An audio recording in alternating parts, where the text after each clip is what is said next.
ओम शांति।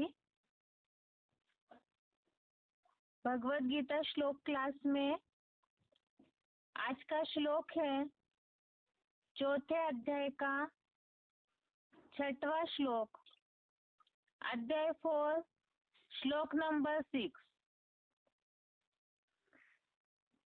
श्लोक है अजोपि सन्नवयात्मा भूतानामीश्वरोऽपि सन् प्रकृतिं स्वामधिष्ठाय संभवाम्यात्म मायया। श्लोक दोबारा। अजोपि सन्नवयात्मा भूतानामीश्वरोऽपि सन् प्रकृतिं स्वामधिष्ठाय संभवाम्यात्म मायया। श्लोक का संधि विच्छेद है अजः अपि सन् अव्ययात्मा भूतानां ईश्वरः अपि सन् प्रकृतिं स्वाम अधिष्ठाय संभवामि आत्म मायया। संधि विच्छेद दोबारा। अजः अपि सन् अव्ययात्मा भूतानां ईश्वरः अपि सन् प्रकृतिं स्वाम अधिष्ठाय संभवामि आत्म मायया। शब्दों का अर्थ है अव्ययात्मा अर्थात कभी क्षरित न होने वाला, अजः अर्थात अजन्मा, सन अर्थात होते हुए, अपि अर्थात भी, भूतानाम अर्थात प्राणियों का, ईश्वर अर्थात शासन करता, सन अर्थात होते, अपि अर्थात भी, स्वाम अर्थात अपने, प्रकृतिम अर्थात प्रकृति को, अधिष्ठाय अर्थात अधीन करके, आत्म मायया अर्थात आत्म शक्ति से, संभवामि अर्थात जन्म लेता हूँ। शब्दों का अर्थ दोबारा। अव्ययात्मा अर्थात कभी क्षरित न होने वाला, अजः अर्थात अजन्मा, सन अर्थात होते हुए, अपि अर्थात भी, भूतानाम अर्थात प्राणियों का, ईश्वर अर्थात शासन करता, सन अर्थात होते, अपि अर्थात भी, स्वाम अर्थात अपने, प्रकृतिम अर्थात प्रकृति को, अधिष्ठाय अर्थात अधीन करके, आत्म मायया अर्थात आत्म शक्ति से, संभवामि अर्थात जन्म लेता हूँ। श्लोक का अर्थ है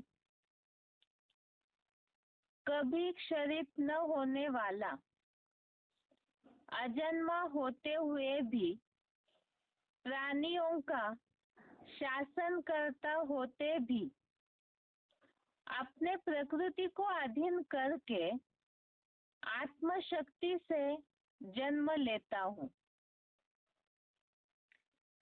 ये श्लोक हमने बेसिक कोर्स में कई बार रेफरेंस में देखा है। परमात्मा अजन्मा है, इसके लिए खास करके श्लोक देखा था। इसमें यहाँ बहुत सी बातें हैं अर्थ में।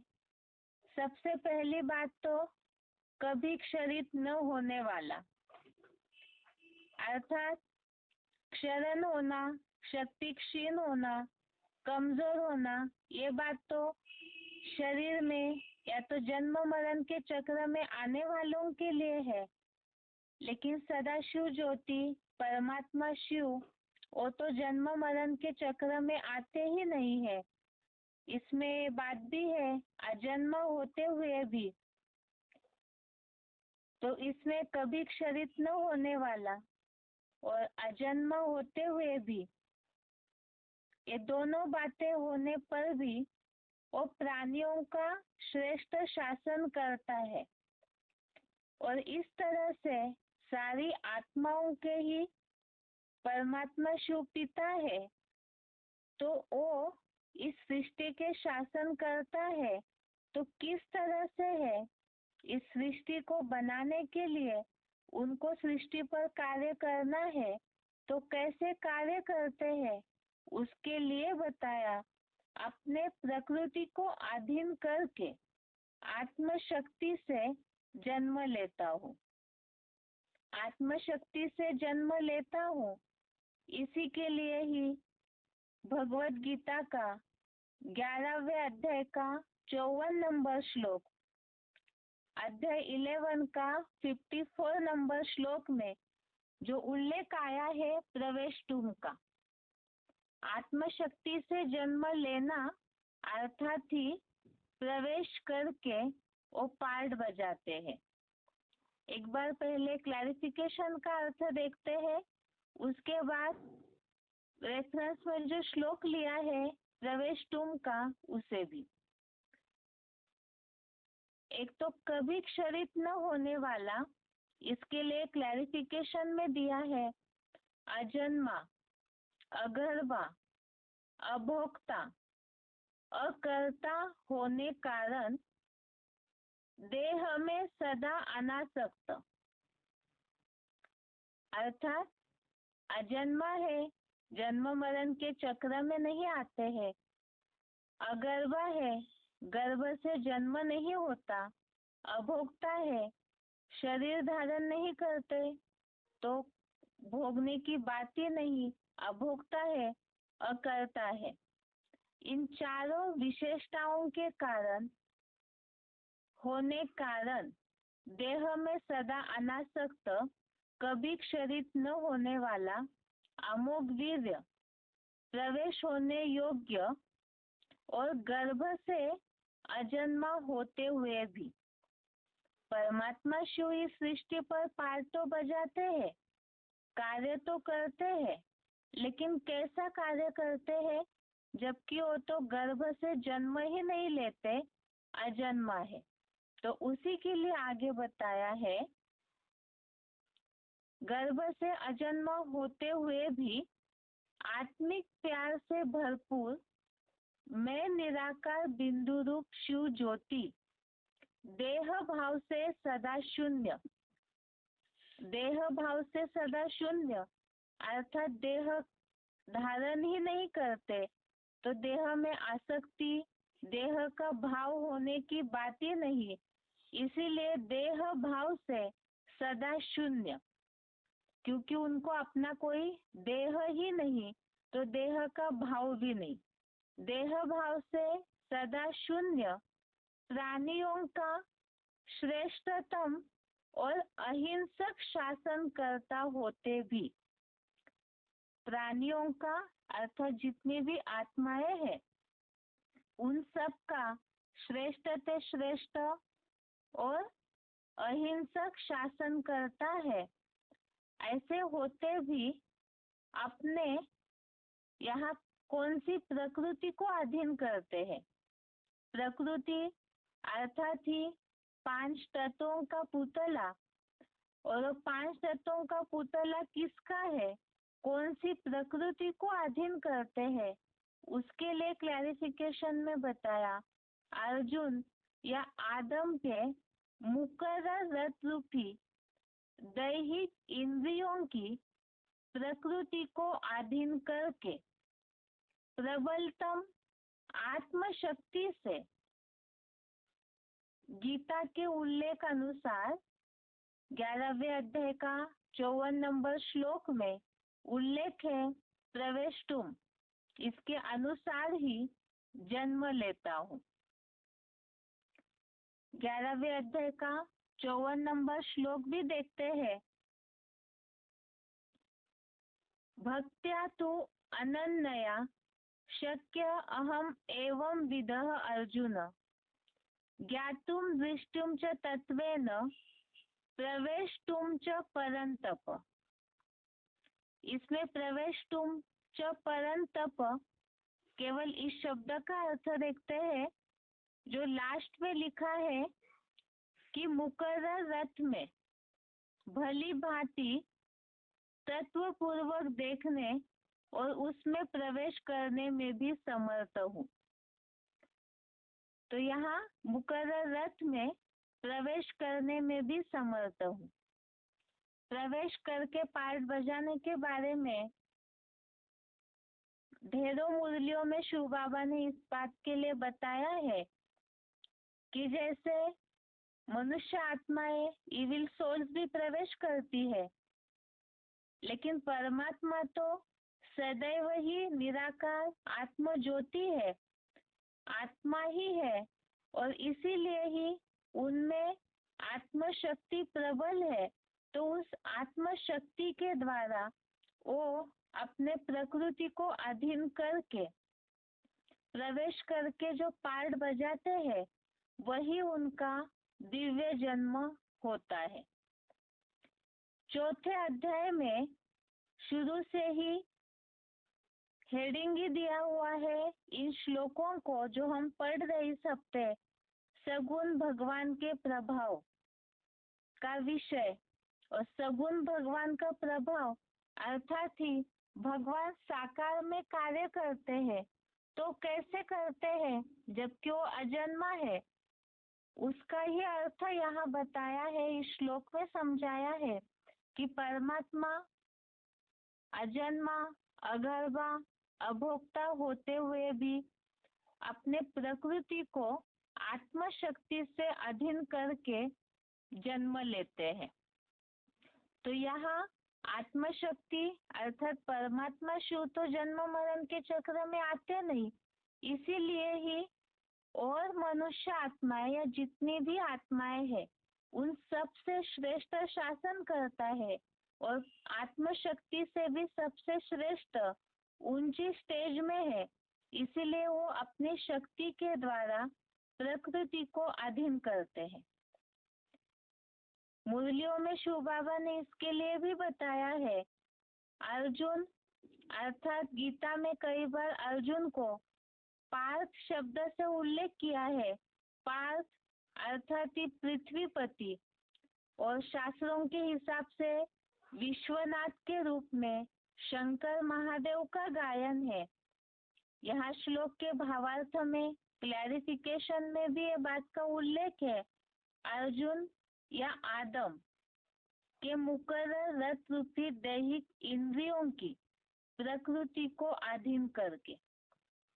अर्जुन आदम या जो शंकर के रूप में निमित्त बनता है, जिनका नाम शिव के साथ जोड़ा जाता है, तो साकार मुकर्रर पार्टधारी अंतिम जन्मों में तो पूरी तरह से तमो प्रधान बनते हैं।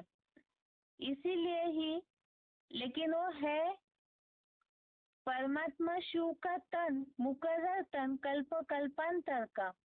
इसीलिए परमात्मा उनकी प्रकृति को अधीन करके, दैहिक इंद्रियों की प्रकृति को अधीन करके प्रवेश करके उनके द्वारा पार्ट बजाते हैं, और वो आत्मा भी पढ़ाई पढ़ के समान बन जाती है, तो उसी तरह से शिव समान बन जाती है।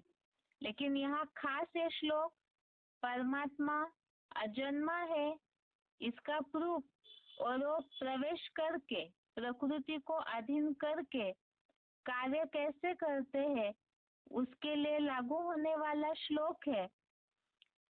एक बार श्लोक का अर्थ पढ़ते हैं, उसके बाद उच्चारण। अजन्मा, अगर्भा, अभोक्ता, अकर्ता होने कारण देह में सदा अनासक्त, कभी क्षरित न होने वाला, अमोघ वीर्य, प्रवेश होने योग्य और गर्भ से अजन्मा होते हुए भी आत्मिक प्यार से भरपूर मैं निराकार बिंदु रूप शिव ज्योति, देह भाव से सदा शून्य, प्राणियों का श्रेष्ठतम और अहिंसक शासन करता होते भी अपने अर्जुन या आदम के मुकर्रर रथ रूपी दैहिक इंद्रियों की प्रकृति को अधीन करके प्रबलतम आत्मशक्ति से गीता के 11वें अध्याय के 54वें श्लोक अनुसार प्रवेश तुम अनुसार ही जन्म लेता हूँ। अर्थात यहाँ श्लोक में 3 बातें हुई। सबसे पहले तो परमात्मा अजन्मा है। दूसरा प्रूफ है कि वो प्रकृति को अधीन करते हैं, अर्थात साकार तन में प्रवेश करते हैं। और वो प्रवेश करने का तीसरा रूप बताया आत्मशक्ति। अजन्मा है इसलिए आत्मशक्ति परमात्मा शिव में प्रबल है और उस आत्मशक्ति से प्रवेश करके पार्ट बजाते हैं। अर्थात ही उसी द्वारा उसी रूप में फिर जिस साकार तन द्वारा कार्य करते हैं उसी रूप से परमात्मा की महिमा होती है। एक बार इस श्लोक का उच्चारण सुनते हैं, उसके बाद पॉइंट्स।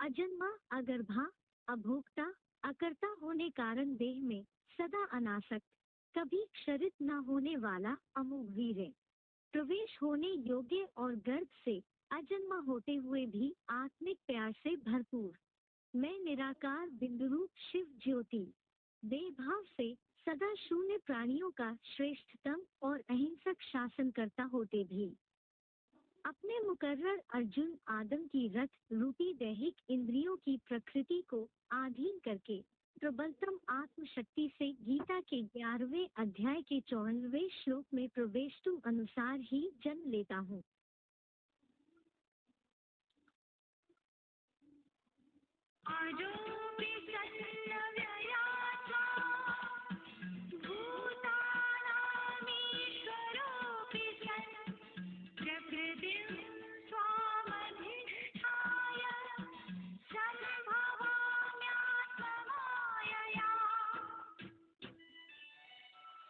अजन्मा, अगर्भा, अभोक्ता, अकर्ता होने कारण देह में सदा अनासक्त, कभी क्षरित न होने वाला अमोघ वीर्य, प्रवेश होने योग्य और गर्भ से अजन्मा होते हुए भी आत्मिक प्यार से भरपूर मैं निराकार बिंदुरूप शिव ज्योति, देह भाव से सदा शून्य प्राणियों का श्रेष्ठतम और अहिंसक शासन करता होते भी अपने मुकर्रर अर्जुन आदम की रथ रूपी दैहिक इंद्रियों की प्रकृति को अधीन करके प्रबलतम आत्मशक्ति से गीता के 11वें अध्याय के 54वें श्लोक में प्रवेश तुम अनुसार ही जन्म लेता हूँ। आगे इस श्लोक से रिलेटेड ही मुरलियों के points. VCD number 2471, VCD number 2471।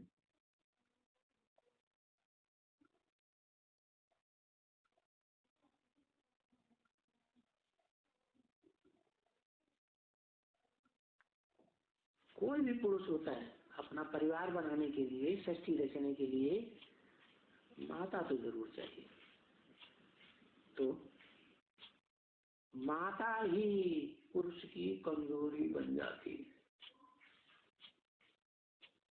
है। क्या कमजोरी बन गई? शिव की कमजोरी बन गई क्या?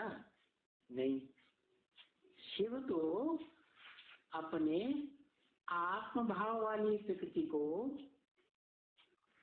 शक्ति स्वरूपिणी बनाकर आत्मा की शक्ति से है इस सृष्टि पर प्रत्यक्ष होता है। जिस शरीर में प्रवेश करता है उसकी शक्ति से प्रत्यक्ष नहीं होता। इसलिए गीता में लिखा है संभवामि आत्मा माया, अपनी आत्म भाव की शक्ति से इस सृष्टि पर प्रत्यक्षता रूपी जन्म लेता हूँ। फिर देह भाव वाली कौन सी हुई है?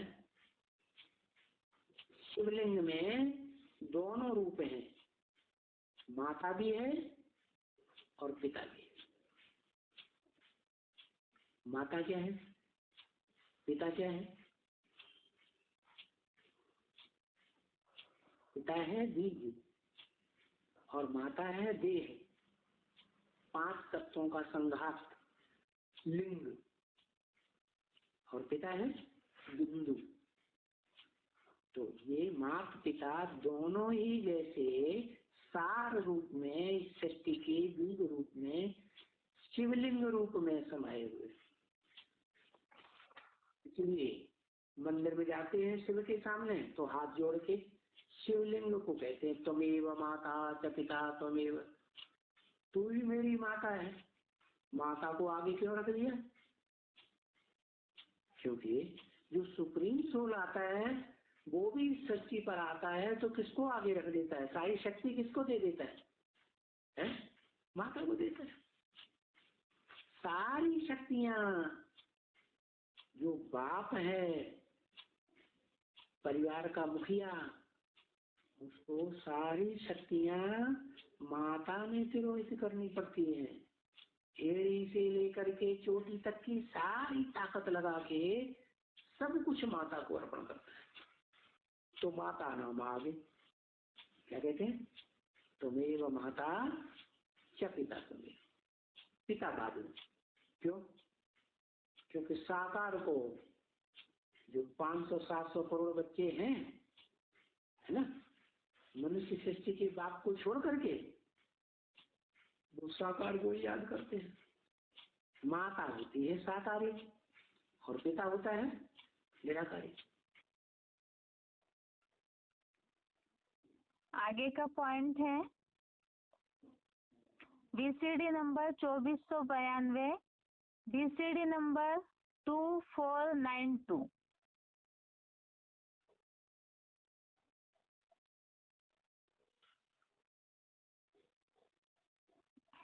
आत्मा रूपी जो पुरुष है अर्जुन, ये अकेला सृष्टि रचता है क्या? नहीं, इसको शरीर रूपी प्रकृति, सात्विक प्रकृति लेता है नई सृष्टि रचने के लिए। क्या? योग बल से सात्विक बन जाती है। तो 2 हो गए। कौन? एक आत्मा है, ये दोनों ही मेरी प्रकृति है। प्रकृति माने स्वभाव है, बाकी मैं तो आत्म भाव वाला हूं, सिर्फ आत्म भाव वाला।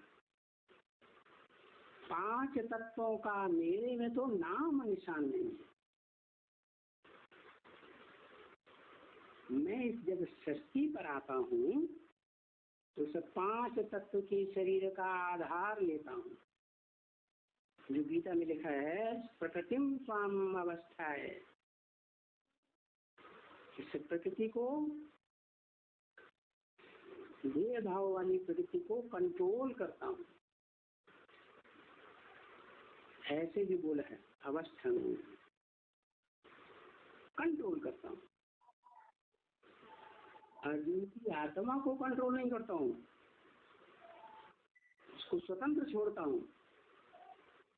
कंट्रोल किसको करता हूँ? शरीर को, शरीर की इंद्रियों को।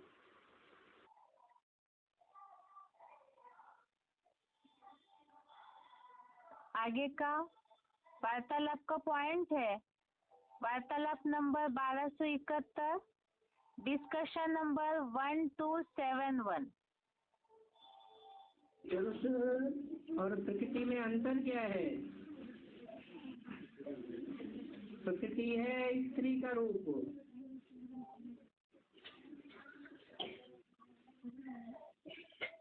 और पुरुष है आदमी का रूप, मेल का रूप।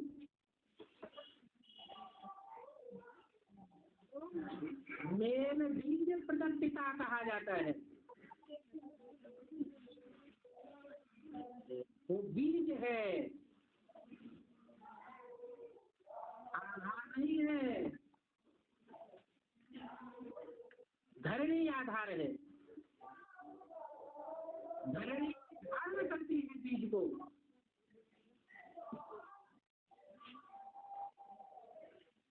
तो बीज का है, वो धरणी का आधार लेता है। अगर धरणी का आधार नहीं लेगा तो बीज फलीभूत नहीं हो सकता। धरणी का आधार लेना ही पड़ेगा, भले वो परम पिता परमात्मा ही क्यों न हो। जो संसार में तभी प्रकट हो सकता है जब वो प्रकृति का आधार लेता है। इसलिए गीता में लिखा हुआ है प्रकृति मेरी प्रकृति है जिसका मैं आधार लेता हूँ। कृति प्रमाणा प्रकट स्वरूप से, कृति माने रचना, जिसकी प्रकट स्वरूप से रचना की जाती है वो है प्रकृति। शिव ज्योति बिंदु तो ज्ञान का बीज है, स्वयं ज्ञान स्वरूप है, तो ज्ञान का सूर्य है। और धरणी का आधार लेता है, तब चंद्रमा जैसे बच्चों की जन्म होता है।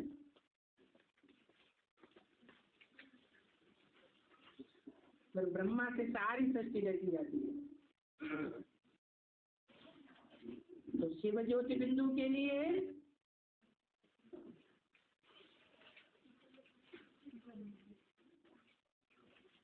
जो गाया हुआ है गीता में,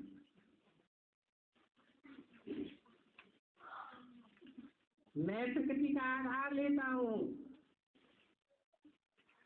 आम बीज प्रदत्त पिता, मैं बीज डालने वाला पिता हूँ। तो डालने वाला ऊपर होगा या नीचे होगा? है ऊपर है, और जो उसको ग्रहण करने वाला है वो नीचे है। इसलिए पार्वती जो जगत माँ है उसको नीचे के रूप दिखाया गया है, जिसका नाम दिया है बे, अलफ नहीं, क्या बे। असली माँ कौन है? ये ब्रह्मा ही तुम्हारी जगदम्बा है, परंतु तन पुरुष का है। इसलिए मम्मा को निमित्त बना के बैठाया गया फॉर द टाइम बीइंग, अल्पकाल के लिए। सदाकाल के लिए कोई जगदम्बा और है। तो जगदम्बा है स्त्री का चोला, जगत पिता है पुरुष का चोला। जिस जगत पिता में ज्योति बिंदु प्रवेश करता है, किसलिए? आप समान बनाने के लिए। तो वो आप समान जिसे बनाया जाता है और आप समान बनाने के लिए उसमें जो प्रवेश करता है, दोनों का रूप अलग अलग होना चाहिए या एक ही होना चाहिए? पता कैसे चलेगा कि आप समान बनाने वाला है और ये बाप समान बनने वाला है? दोनों के रूप में क्या अंतर है? पहचान कैसे पहचान पड़ता है? क्योंकि जो बाप निराकार ज्योति बिंदु है वो आप समान बना देता है, तो दोनों ही एक रूप हो जाते हैं। तो पहचान देने के लिए बताया कि मैं तो सदैव ही बिंदु हूँ, मैं कभी लिंग नहीं बनता हूँ।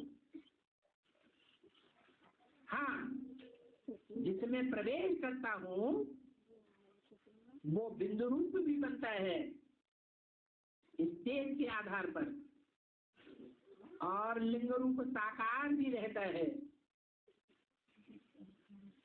वो लिंग की मेरी पूजा होती है और देवताओं की सब इंद्रियों की पूजा होती है। कमल नयन कहेंगे, कमल मुख कहेंगे, कमल पाद कहेंगे, कमल हस्त कहेंगे, उनके लिंग की पूजा नहीं होती।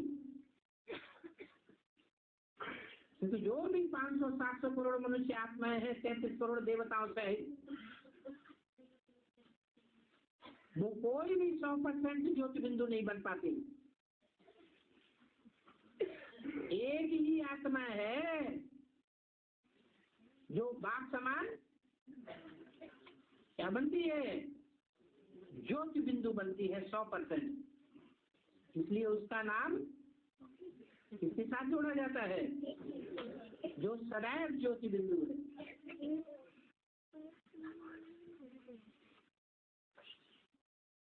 इसलिए वही पुरुष है। स्त्री तो बे का रूप है, पड़ा हुआ रूप है। स्त्री चोले को पतित बनाया जाता है, वो स्त्री चोला ही अगले जन्म में फिर पुरुष बनता है। तो पतित तो आत्मा होती है, परंतु काहे के द्वारा पतित होती है? शरीर के द्वारा। इसलिए शरीर ही प्रकृति का रूप है। शिव के लिए कहेंगे, शिव ज्योति बिंदु के लिए प्रजापति का प्रकृति का रूप है।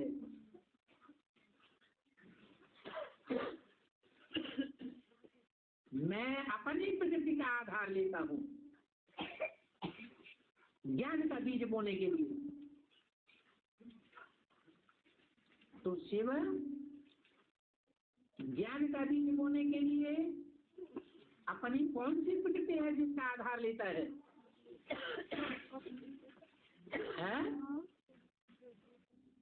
प्रजापिता का साकार रूप। और प्रजापिता किसका आधार लेता है? जगदम्बा का आधार लेता है।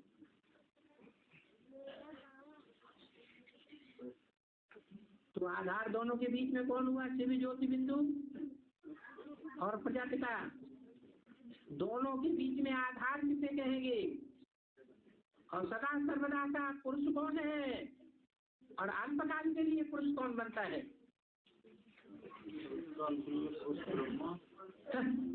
प्रजापिता भी तो ब्रह्मा है। पहला ब्रह्मा कौन है? प्रजापिता।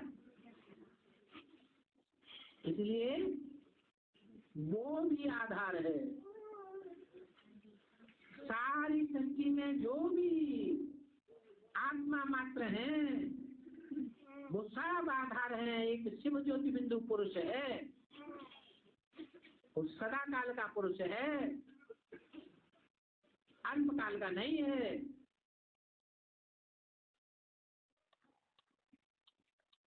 पॉइंट में जैसे बताया है, अभी तक 3 पॉइंट हमने सुने। परमात्मा को इस सृष्टि को बनाना है, क्योंकि कलयुग अंत में जब सृष्टि तामसी बन जाती है तो सभी की मन बुद्धि रूपी आत्मा जब पुकारती है परमात्मा शिव को, तो शिव इस सृष्टि पर जब आते हैं तो सारे ही इंद्रिय सुख भोगते भोगते तामसी बन चुके हैं। इसीलिए परमात्मा जो मुकर्रर तनधारी है, जो शिव समान बनने की शिफ्ट रखते हैं, ऐसी प्रकृति का अर्थात अर्जुन या आदम का आधार लेते हैं और उनकी और दैहिक इंद्रियों की प्रकृति को पूरी तरह से अधीन करते हैं और प्रवेश करके उनके द्वारा ही नई सृष्टि बनाने का, नई सृष्टि स्थापना का कार्य करते हैं। क्योंकि नई सृष्टि बनाना है तो इस सृष्टि पर ही कोई साकार आधार चाहिए। इसीलिए परमात्मा शिव आत्मशक्ति से प्रकृति को अधीन करते हैं और प्रवेश करके कार्य करते हैं। तो उसी के लिए बताया शिव ज्योति बिंदु वो साकार तन का अर्थात प्रजापिता का आधार लेते हैं और प्रजापिता फिर सृष्टि रचने के लिए जगदम्बा का आधार लेते हैं। आगे का पॉइंट है VCD नंबर 1596, VCD नंबर 1596। वे अभिमान होने के कारण उनको याद नहीं करते हैं, याद करते भी हैं तो बिगड़ समझ। गाते तो हैं तुम माता पिता हम बालक तेरे, अब तुम समझा सकते हो लौकिक माता पिता तो हैं, फिर ये कौन से माता पिता हैं? पिता कैसे सृष्टि को रचते हैं?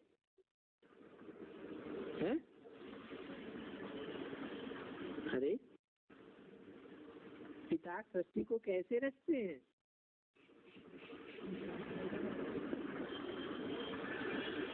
सृष्टि रचते हैं ना, कैसे रचते हैं? पिता माता के द्वारा सृष्टि को रचते हैं ना, तो ये पिता कैसे रचते हैं? ये परम पिता कैसे रचते हैं सृष्टि को? है गीता में इसे लिखा है प्रकृति स्वाम अधिष्ठाय, मैं अपनी प्रकृति का आधार लेता हूँ। तो कौन है प्रकृति? जगदम्बा प्रकृति है, उसका आधार लेता हूँ। किसकी रचना करता हूँ? जगदम्बा से किसकी रचना करता हूँ? जगदम्बा से बच्चा पैदा होता है, क्या नाम पड़ा? पहला ब्राह्मण पैदा हुआ तो पहला बच्चा हुआ ना।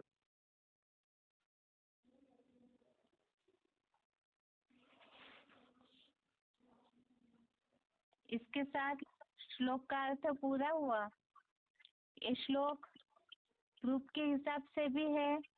बहुत से भक्ति मार्गीय गीता पाठी इस बात को नहीं जानते होंगे कि परमात्मा इस सृष्टि पर कैसे कार्य करते हैं। प्रकृति को अधीन करना अर्थात क्या, और ज्ञान के हिसाब से इस बात को समझाते हैं कि परमात्मा शिव आकर के साकार तन का आधार लेकर प्रजापिता ब्रह्मा के द्वारा फाउंडेशन डाल के ब्राह्मणों की सृष्टि तैयार होती है और परमात्मा शिव प्रजापिता का आधार लेकर कार्य करते हैं। तो इस हिसाब से भी श्लोक है प्रूफ के लिए। इसके साथ श्लोक का अर्थ पूरा होता है। आगे बेसिक कोर्स। बेसिक कोर्स में आज से नया चित्र शुरू हो रहा है। सर्व आत्माओं का पिता एक है, अर्थात ही भगवान का परिचय। नया कोर्स शुरू करने के पहले अभी तक 2 चित्र पूरे हुए हैं। कोर्स केवल सुनने मात्र से ही आगे नहीं बढ़ पाएंगे। जितना जितना कोर्स सुन रहे हैं तो उसको औरों को सुनाते रहेंगे, क्योंकि दोनों भी चित्रों में भगवान के परिचय की तो बहुत सी बातें आई है। ऐसे कई श्लोक भी आए हैं रेफरेंस में, जिसमें भगवान के कार्य का परिचय भी है। तो जितना सर्विस फील्ड में सुनाने की प्रैक्टिस करेंगे तो उतना ही कोर्स की आदत होगी।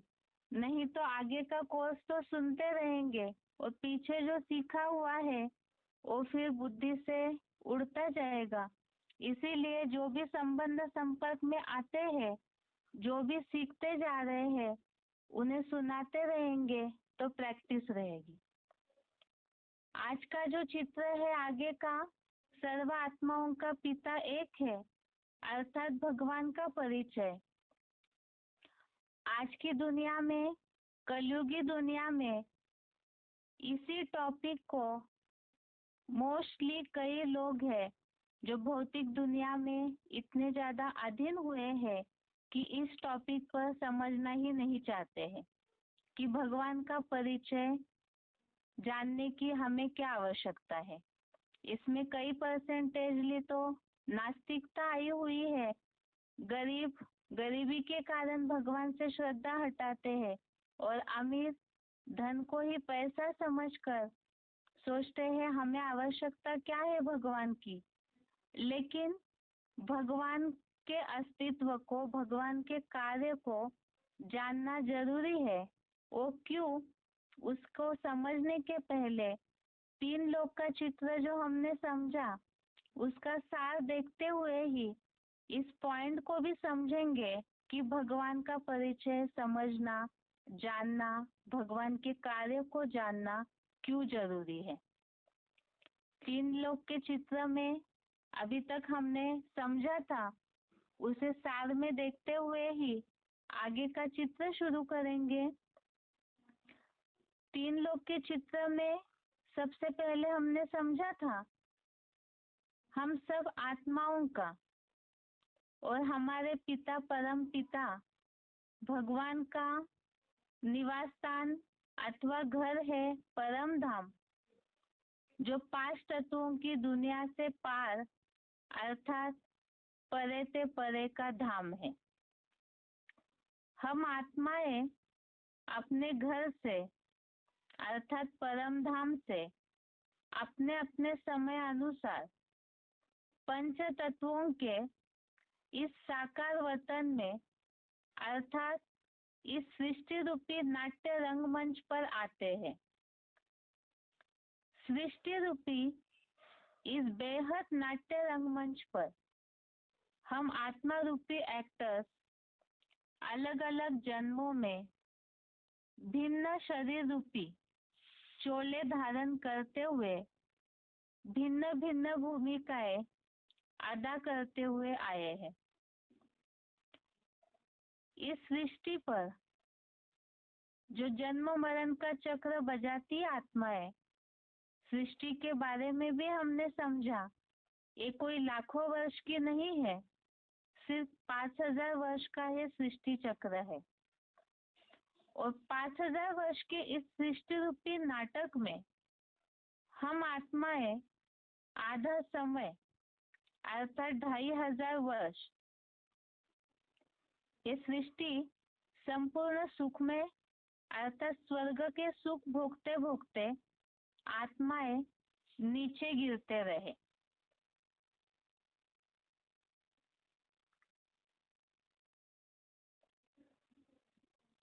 और 84 जन्मों का ये सफर जो है, इसमें हम आत्माएं सतयुग से कलयुग तक 4 अवस्थाओं से अर्थात सत्व प्रधान, सत्व सामान्य, रजो प्रधान, तमो प्रधान अवस्था से प्रसार होते होते 16 कला संपूर्ण से कलाहीन अर्थात दुखी बन गए। आत्मा की शक्ति भी क्षीण हो गई और साथ में ही ये सृष्टि रूपी मकान भी 4 अवस्थाओं से प्रसारित होते होते कलयुग अंत तक पूरा जर्जरीभूत हो गया है और यह सृष्टि स्वर्ग से नरक बन चुकी है। जिस प्रकार रात के बाद दिन आना ही है, उसी प्रकार कलयुग रूपी अज्ञान अंधकार की रात के बाद ज्ञान रोशनी वाला सतयुग रूपी सवेरा आना ही है। परंतु इस नरक बनी हुई सृष्टि को स्वर्ग बनाना अथवा पतन की दिशा में जा रही इस सृष्टि को विपरीत दिशा अर्थात उत्थान की ओर ले जाने वाला एक भगवान ही है।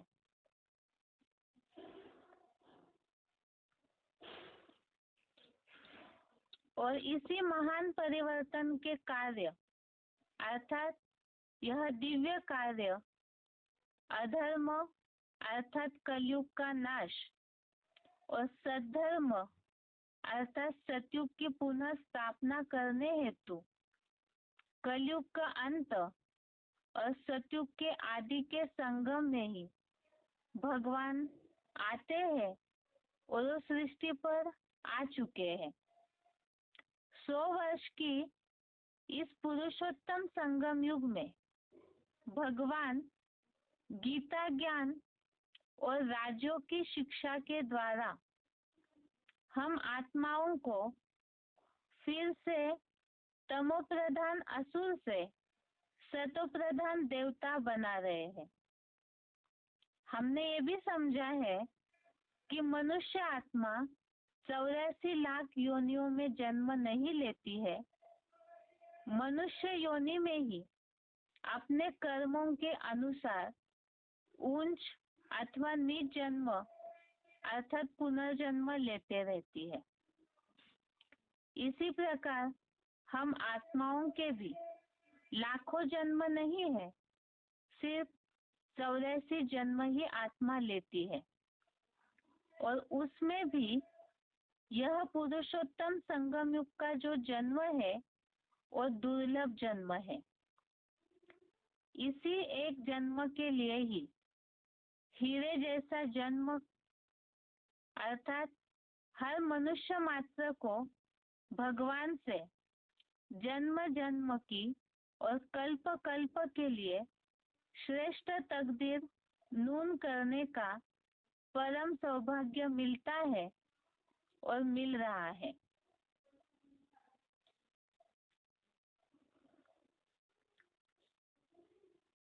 अब यहाँ तक हमने सृष्टि के बारे में समझा कि हम जन्म लेते लेते संगम युग की इस घड़ी तक पहुंचे हैं। लेकिन अभी हमें क्या करना चाहिए? तो संगम युग के बाद तो महाविनाश का समय है और महाविनाश होने के पहले जो थोड़ा समय बचा हुआ है, इन थोड़े वर्षों में ही हमें परमपिता से अपना ईश्वरीय जन्म सिद्ध अधिकार लेना है और सतो प्रधान बनना है। और इसके लिए हमें क्या करना है? तो इसके लिए भगवान से जो गीता ज्ञान और राज्यों की शिक्षा दी जा रही है, वो हमें प्राप्त करके उसे अपने जीवन में धारण करना है। इसके लिए ही सबसे पहली बात है कि उस आए हुए भगवान को जो सृष्टि पर अवतरित हो चुके हैं, उनको जब तक पहचानते नहीं है, क्योंकि जब पहचानेंगे ही नहीं तो उनसे पढ़ाई कैसे पढ़ेंगे। इसलिए उस भगवान को पहचानना जरूरी है और भगवान को पहचानने के लिए भी अब प्रश्न ये है कि जब भगवान सृष्टि पर आ चुके हैं तो क्या हम उनका परिचय अर्थात नाम, रूप, देश, काल, गुण व कर्तव्य को जानते हैं? अभी तक समझे हुए कोर्स से इतना तो समझ गए कि ये जो समय है, कलयुगी सृष्टि की जो हालत है, भौतिक साधनों के बढ़ने के मात्र से सृष्टि सुखी नहीं हो रही है, बल्कि जो सृष्टि की हालत है उसे देखते हुए भगवान को जानना जरूरी है, क्योंकि वही सुख शांति के दाता है। अब उन्हें जानने के लिए ही उनके कार्य का, उनके नाम, रूप, देश, काल, गुण का पूरी तरह से यथार्थ परिचय चाहिए। लेकिन क्या हम उसे जानते हैं?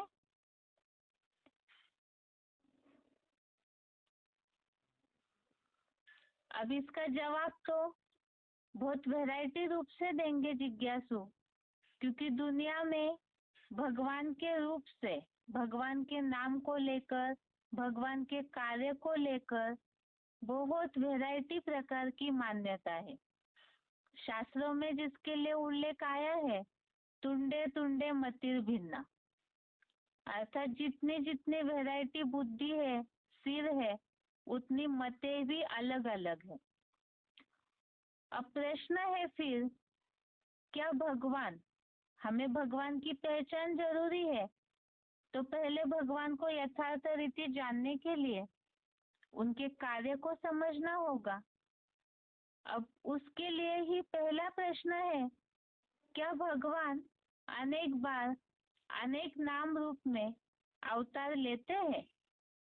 भगवान का परिचय यथार्थ लेने के लिए हम उन्हें तभी पहचानेंगे जब हम उनके कार्य के बारे में, नाम रूप के बारे में जानेंगे।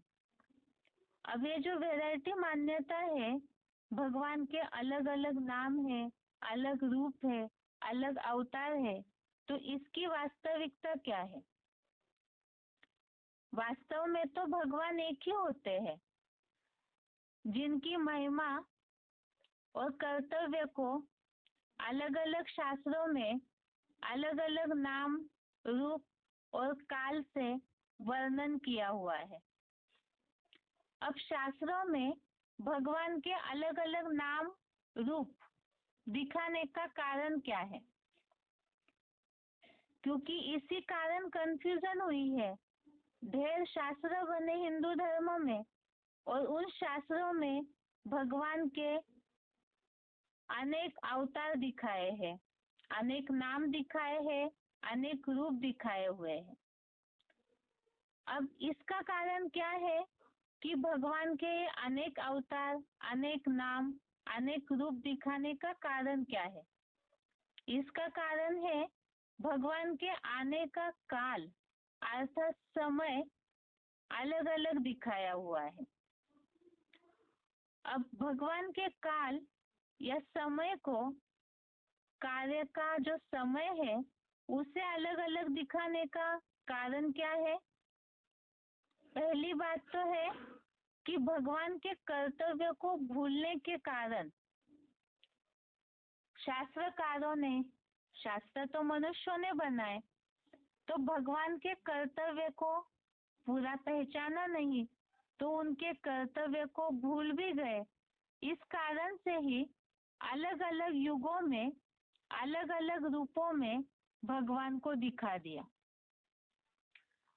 लेकिन अभी तो जहाँ तक हमने 2 कोर्स समझे, इतना विस्तार से सृष्टि, मनुष्यों के जन्म के बारे में जो चर्चा हुई, इससे तो ये बात समझ में आई कि भगवान इस सृष्टि पर अधर्म का विनाश करने के लिए और सद्धर्म की स्थापना के लिए ही भगवान को इस सृष्टि पर आना ही है। और इसके लिए ही अधर्म का विनाश करने के लिए जब अधर्म का अति का बोलबाला हो, तभी ही भगवान को इस सृष्टि पर आना होगा। और वो अधर्म, अति अधर्म की तब होती है जब इस पुराने कल्प का अंत होता है और नए कल्प की शुरुआत का समय। इसे हमने गीता के श्लोकों के प्रूफ के द्वारा भी देखा है, जो उल्लेख है कि जब धर्म भ्रष्ट कर्म भ्रष्ट हो जाती है सृष्टि, तो उसी समय सृष्टि जब जर्जरीभूत हुई है, ऐसे समय में ही इस सृष्टि को नया बनाने के लिए, सतो प्रधान बनाने के लिए ही भगवान को इस सृष्टि पर आना होता है।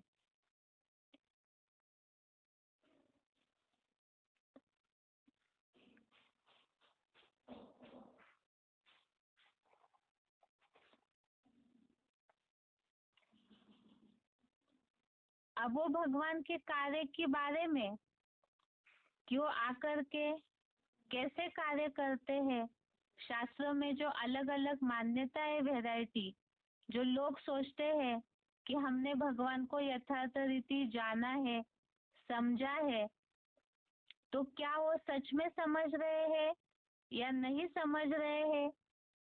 और अगर समझते तो भगवान के बारे में जो वैरायटी मान्यता है, उसका क्या कारण है? जो अनेक गलत फहमियां हैं, उसे ही समझने के लिए आगे इस कोर्स को कल देखते हैं। आज के लिए गीता क्लास यहाँ तक ही। ओम शांति।